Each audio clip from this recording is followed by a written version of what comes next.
The big story we're following right now, of course, the aftermath of that theater shooting in Lafayette, Louisiana. We now know the name of the gunman, John Russell Hauser, known as Rusty. Police say he was a drifter, moving around Louisiana, paying cash where he was staying. In fact, they say they're having a hard time getting a handle on why he would go into this theater and open fire. They're trying to reach out to people who knew him, people who may have encountered him. We've also heard that they've been going door to door at a nearby Motel 6, looking for any hotel guests who may have interacted with him before the shooting.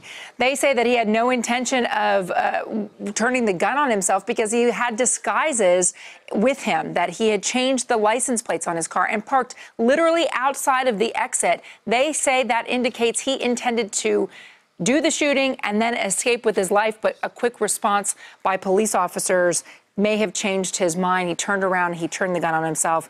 We've also learned identities of the two women who were killed in the theater shooting, 21-year-old Macy Brewer, and 33-year-old Jillian Johnson. She died at the hospital. And then there are these two women. These are teachers who were inside that shooting.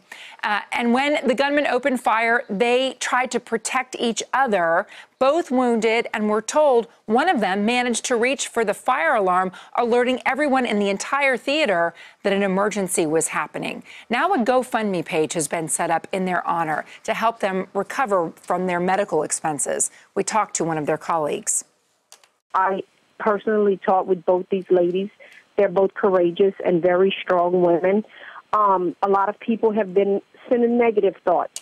First of all, teachers do not get paid 12 months. They get paid for 9 months. We choose to stretch our paychecks so we can get paid 12 months.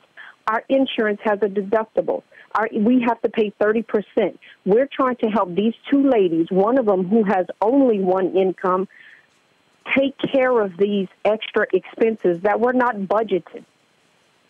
That is the reason for us making this GoFundMe page. To your understanding, I mean, do you know either of these women personally? I know them both. Yes, ma'am. I talked with both of them for many years.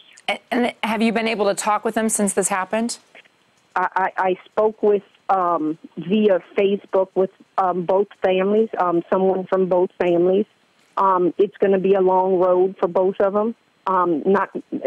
Well, for everybody involved in this, whether you were injured or not, the mental part of it is going to be worse than any physical part that you know, they're going to endure. And it's going to be a long road for both of them. Well, it's disappointing to hear that anybody would have bad things to say about teachers, especially teachers who have survived such a traumatic experience. Right. And, yes, and Cammie, thank you so much for coming on and telling us a little bit about the GoFundMe page that you've set up.